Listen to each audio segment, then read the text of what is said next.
کا مسلمان پوری طرح اللہ کے راستے پر چلتا ہے، مگر نہ اللہ ملتا ہے اور نہ دنیاوی مفادات۔ ایسا کیوں ہوتا ہے اور ہمیں کیا کرنا چاہیے؟ دنیاوی مفادات کی بہتری سے آپ کی کیا مراد ہے؟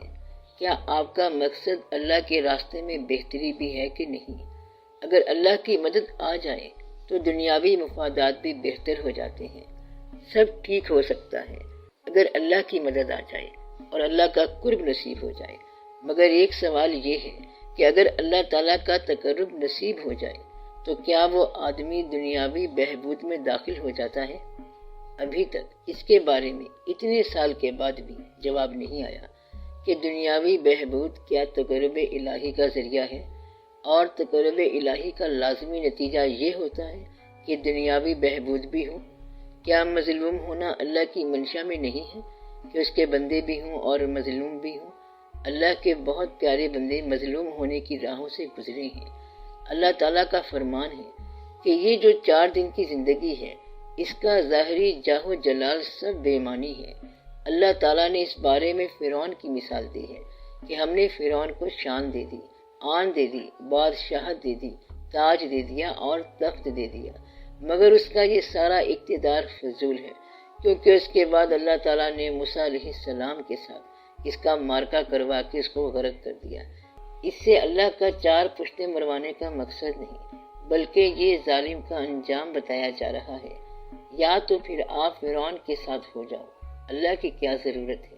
یعنی یا تو آپ امام حسین علیہ السلام کے ساتھ ہو جائیں گے اور پھر آپ شہادت سے گزریں گے، اور اگر شہادت پسند نہیں ہے تو پھر آپ یزید کا ساتھ کیوں چھوڑتے ہیں؟ یزید کے ساتھ ہونا ہے تو پھر امام علیہ السلام کا ساتھ دینے کی کیا ضرورت ہے؟ بس یہ بات سوچنے والی ہے، اور یہی بات پیغمبروں کے ساتھیوں سے پیغمبروں کے مخالفوں نے کہی تھی کہ تم ان کا ساتھ دے کے کیا کر رہے ہو؟ بادشاہت تو ہمارے پاس ہے اور پیسہ بھی ہمارے پاس ہے، ان کے ساتھ تم نے مہاجر ہی تو ہونا ہے۔ مگر اہل ایمان کے لیے ان کا ساتھ دینے کا وقت تھا، اور ماننے والوں نے پیغمبر ہی کو مانا۔ اس لیے اگر آپ یہ کہتے ہیں کہ ہم نے اپنے عقیدے اور مشاہدے میں فرق دیکھا ہے تو آپ انتظار کرو کہ بہتری ضرور ہوگی۔ ہم چونکہ مسلمان ہیں اس لیے مایوس نہیں ہوتے، اور آپ سے اللہ نے وعدہ کیا ہوا ہے، ہم تو مسلمان ہیں ہی اس لیے کہ بہتری ہو۔ پھر یہ سوال آتا ہے کہ اگر تو بہتری نہ ہو تو کیا مسلمان نہیں رہیں گے؟ میرا خیال ہے ہم پھر بھی مانیں گے۔ تو اگر وہ غریب رکھے تب مانو، دولت مند بنا دے تب مانو، مشکل سے گزارے تب مانو، اور آسانی سے گزارو تب مانو کہ وہ اللہ ہے، تو ہم آسانی سے یہ برداشت کر لیں گے، لیکن اللہ کو ہم نہیں چھوڑیں گے۔ مطلب یہ ہے کہ اللہ پر ہم شرطیں نہیں لگائیں گے، ہم صرف یہ کہیں گے کہ ہم نے مانا۔ اب آپ یہ سوچو کہ جب آپ لوگوں نے اللہ کو مانا تو اللہ امام علیہ السلام کا ساتھی ہے یا یزید کا؟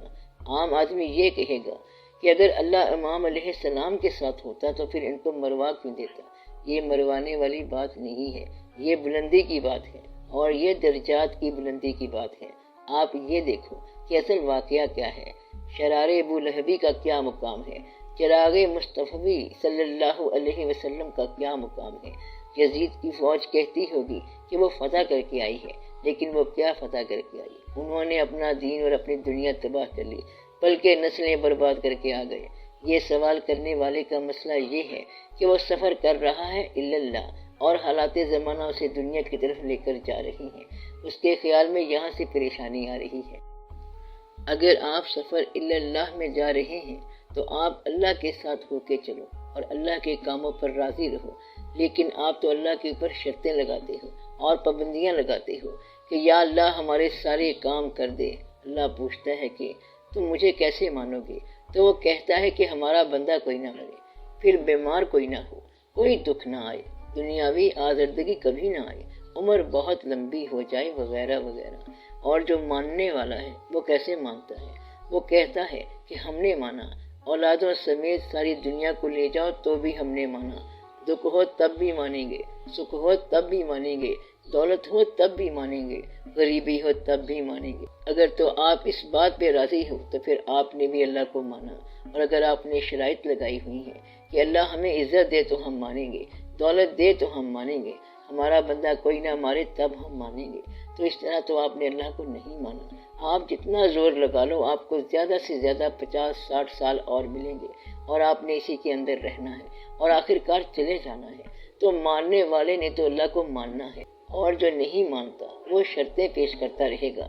تو اگر کبھی آپ کے مشاہدے اور عقیدے میں فرق ہو جائے تو آپ اپنا عقیدہ قائم رکھو۔ مثلاً بہت سے آدمیوں کی دعاؤں کے باوجود اگر کوئی شخص مر گیا تو آپ یہ نہ کہیں کہ اللہ نے کیا کر دیا، وہ اللہ ہے اور دنیا کے کاموں میں اس کا دخل ہے۔ کیا آپ یہ چاہتے ہیں کہ وہ آپ کی مرضی کے مطابق چلے؟ اس لیے آپ اپنے ایمان کی اصلاح کر لو اور کہو کہ ہم نے اللہ کو مانا، عزت دے، ذلت دے، موت دے یا زندگی دے، ہم نے ہر حال میں اس کو مانا۔ کافروں کو وہ جس مقام پر رکھے ہم نے اللہ کو مانا۔ ورنہ آپ یہ اندازہ لگاؤ کہ اس زمانے کے مسلمان کتنے پکے عقیدے والے مسلمان تھے کہ جنگ ہو رہی ہے اور جنگ میں حضور پاک صلی اللہ علیہ وسلم کی ذات گرامی شامل ہے۔ فرشتوں کے ساتھ ہونے کا اکثر ذکر بھی ہوتا تھا۔ اللہ کی طرف سے مدد آتی ہے اور فرشتے ساتھ ہوتے ہیں، لیکن اگر کسی جنگ میں حضور پاک صلی اللہ علیہ وسلم کی موجودگی میں کوئی شکست ہو جائے اور ان کے ساتھیوں کا ایمان قائم رہے تو یہ بڑے ایمان کی بات ہے۔ اس لیے ان لوگوں کو آپ داد دیتے ہو اور کہتے ہو کہ وہ رضوان اللہ تعالیٰ علیہم اجمعین ہیں۔ ان لوگوں کو فتح ہو، شکست ہو، ان لوگوں کا عقیدہ کبھی متزلزل نہیں ہوا۔ مثلاً جب صلح حدیبیہ کی تحریر لکھی جا رہی تھی تو کافروں نے کہا کہ اگر آپ یہاں پر نام لکھو گے محمد صلی اللہ علیہ وسلم رسول اللہ تو پھر ہم نہیں مانیں گے، یعنی اگر اس میں رسول اللہ صلی اللہ علیہ وسلم ہے تو پھر جھگڑا رہ جائے گا۔ اب صحابہ کرام رضی اللہ تعالیٰ عنہ جتنے بھی تھے انہوں نے کہا کہ آپ صلی اللہ علیہ وسلم ٹائٹل رکھیں یا نہ رکھیں، ہم تو پھر بھی آپ صلی اللہ علیہ وسلم کے ساتھ ہیں۔ یہ بڑے ایمان کی بات ہے کہ وہ نبی صلی اللہ علیہ وسلم پر اس طرح ایمان لائے، اور اگر نبی صلی اللہ علیہ وسلم نبوت کے ڈکلیئرنس اور منصب کو مٹا دیں، منفی کر دیں، انہوں نے تب بھی ماننا ہے، اور یہ کہا کہ آپ صلی اللہ علیہ وسلم نبی ہوں تب بھی ہمارا ایمان ہے، اور آپ صلی اللہ علیہ وسلم نبی نہ ہوں تب بھی ہمارا ایمان ہے۔ اور آج کے مسلمان کے عقیدے کا یہ حال ہے کہ لوگ اللہ سے کہتے ہیں کہ میں کاریں دیکھتا جا رہا ہوں، یا تو مجھے کار دے یا پھر اس کار والے سے بھی چھین لے یا پھر مجھے اندھا کر دے۔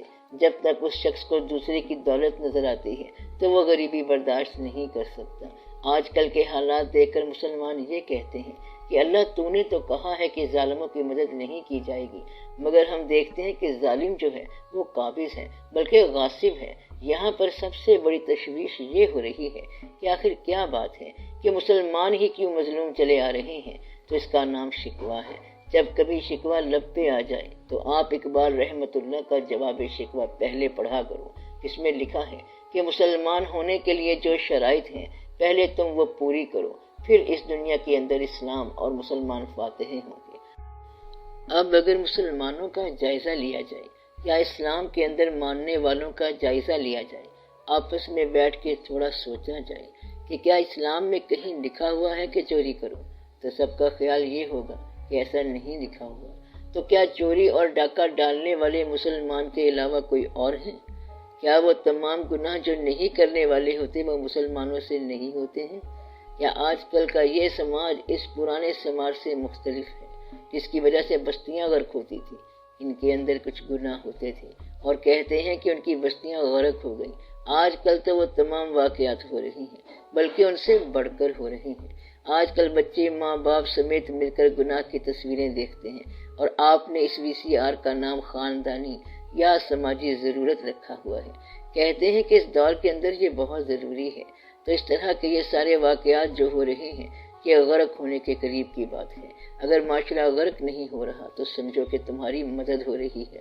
اگر کافر نیکی کرے تو یہ اس کی مہربانی ہے، اور اگر مومن نیکی نہ کرے تو سمجھو وہ برباد ہو گیا۔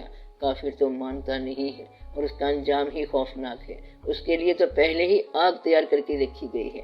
آپ یہ دعویٰ رکھتے ہو کہ جنت میں جانا ہے، اور ہمارے لیے حور مقصورات فی الخیام ہے اور بہت ساری نعمتیں ہیں۔ فَبِأَيِّ آلاءِ رَبِّكُمَا تُكَذِّبَانِ۔ اسی طرح آپ نے جو پڑھا ہوا ہے وہ بھی سارا اللہ تعالیٰ کا حکم ہے، مگر جو آپ کی حالت ہے آپ خود اپنا جائزہ لو۔ آپس میں بیٹھے ہوئے بھی اور اکیلے بیٹھے ہوئے بھی سوچو کہ کیا زندگی میں آپ نے وہ کام کیے ہیں جو نہیں کرنے چاہیے تھے، اور وہ کام جو کرنے والے تھے وہ آپ نہیں کر سکے؟ کیا آپ کی زندگی کے اندر اصلاح ہو سکتی ہے؟ کیا آپ کی زندگی سے کچھ باتیں نکالنے والی نہیں ہیں کیونکہ آپ اللہ کے روبرو جا رہے ہیں؟ کیا آپ کی زندگی میں کچھ نئی باتیں داخل کرنے والی نہیں ہیں کیونکہ آپ اللہ کے سامنے جا رہے ہو؟ اب اس سے پہلے کہ آپ اللہ سے کچھ تقاضا کرو، یہ بھی دیکھو کہ اس کا آپ پر کیا تقاضا ہے اور کیا حکم ہے، آپ اس کو پورا کرنے کی کوشش کرو۔ اب یہ دیکھنا ہے کہ ہمارے پاس اللہ کا حکم پورا کرنے کی صلاحیت کیا ہے۔ آپ یہ غور کرو کہ آج کے مسلمان اور ہمارے آئیڈیل حضور پاک صلی اللہ علیہ وسلم کے درمیان انسانیت کے طور پر کتنا فاصلہ ہے۔ کہیں ایسا تو نہیں ہے کہ آپ اس آئیڈیل کے خلاف اور برعکس چل پڑے ہوں۔ اسلام کہتا ہے یہ دین صداقت کا دین ہے، صادق اور امین کا دین ہے، یعنی صداقت اور امانت کا دین ہے۔ کیا اس دین کا دعویٰ کرنے والا آج کا انسان صداقت میں داخل ہے؟ جس دین کا دعویٰ رکھتا ہوں اور مسلمان بھی ہوں مگر سچ نہ بولے تو وہ اسلام میں کیسے داخل ہے؟ جو لوگ مسلمان نہیں ہیں ان قوموں میں اسلام کی خوبیاں موجود ہیں مگر ان میں کلمے کی کمی ہے۔ اس لیے آپ لوگ جائزہ لو کہ کہیں ایسا نہ ہو کہ ان کافروں میں کلمے کی کمی ہو مگر اخلاق مسلمان جیسا ہی ہو، اور آپ لوگوں کے پاس صرف کلمہ ہی کلمہ ہو اور وہ اخلاق نہ ہو۔ اب اللہ تعالیٰ سے دعا کرو کہ آپ لوگ اپنے اسلام میں پوری صفات کے ساتھ داخل ہو جائیں۔ وہ صفات بہت ضروری ہیں۔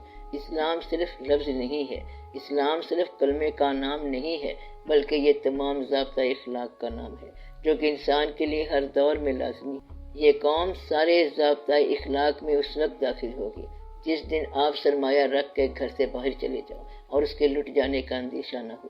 اس طرح پوری قوم امیر ہو جائے گی اور پوری قوم ٹھیک ہو جائے گی۔ اب تو یہ حالت ہے کہ آپ ہر چیز چھپاتے ہو، ایک دوسرے کو شک کی نظر سے دیکھتے ہو۔ اس طرح قوم مربوط نہیں بنتی، اور اگر آپ سارے مضبوط ہو جائیں تو پھر قوم بن جائے گی۔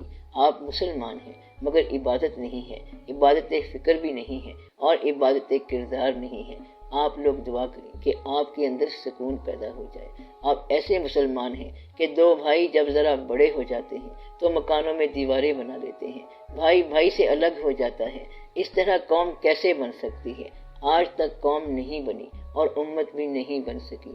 مسلمانوں کے ملک میں تیل نکلتا ہے اور مسلمان غریب ہیں، تو ظالم کون ہوا؟ آپ خود ہی بتائیں۔ تو مسلمان ہی ظالم ہوا۔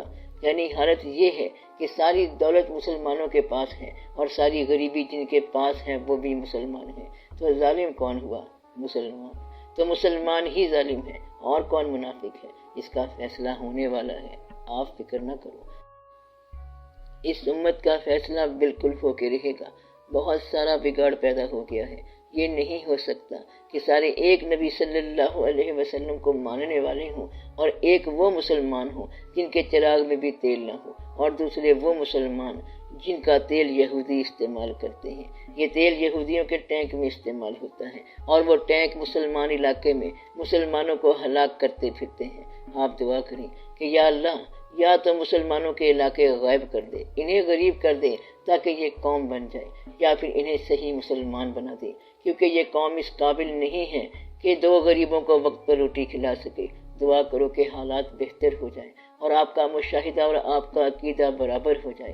یہ فی الحال نہیں ہوا کیونکہ زندگی اور ملک کا تقاضا اور طرف جا رہا ہے اور دین کا تقاضا اور جانب جا رہا ہے۔ اب باتیں کرنے کا وقت نہیں ہے، عمل سے کام چلتا ہے۔ عمل کا طریقہ بتاتا ہوں، آپ ضرور عمل کرو تاکہ آپ کو اس مسئلے سے نجات مل جائے۔ جب آپ دیکھو کہ کوئی شخص آپ سے غریب ہے تو اس کو اپنی دولت سے کچھ پیسہ نکال کے دے دو، یعنی جتنا آپ آسانی سے دے سکتے ہیں۔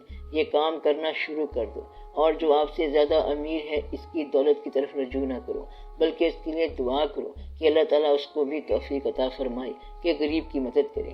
آپ کے پاس جو بھی توفیق ہے اس کے مطابق خرچ کرو، اگر نہیں ہے تو کم از کم اچھے الفاظ سے اس کی خدمت کر دو، تو اپنے سے کم کو پیسے دو۔ اپنے مال میں ان کا حصہ رکھو جو مال سے محروم ہے، مال چاہے تمہارا خیال ہی کیوں نہ ہو، بس یہ کام کرتے جاؤ۔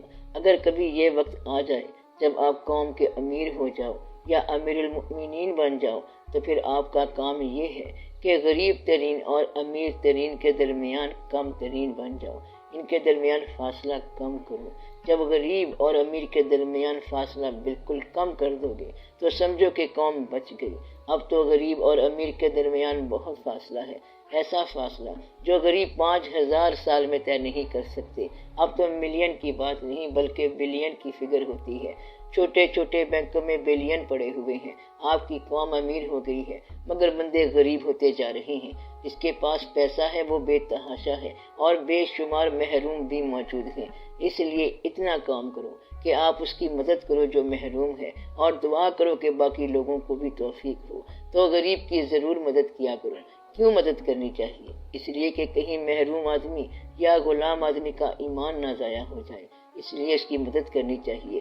دعا کرنی چاہیے کہ یا اللہ تجھ پر اس کا عقیدہ متزلزل ہو جائے گا، اس لیے مجھے توفیق دے کہ میں اس کی مدد کروں۔ اور پھر اس سے یہ کہو کہ بھائی غریبی بھی آ جاتی ہے، امیری بھی آ جاتی ہے، مگر ایمان ضائع نہ کرو۔ تو غریب کی اس لیے مدد کرو کہ غریبی اس کو کافر نہ بنا دے۔ غریب کسے کہتے ہیں؟ غریب وہ ہے جو آپ سے تھوڑے پیسے رکھتا ہو، جس کی تمنا زیادہ ہو وہ غریب ہوتا ہے۔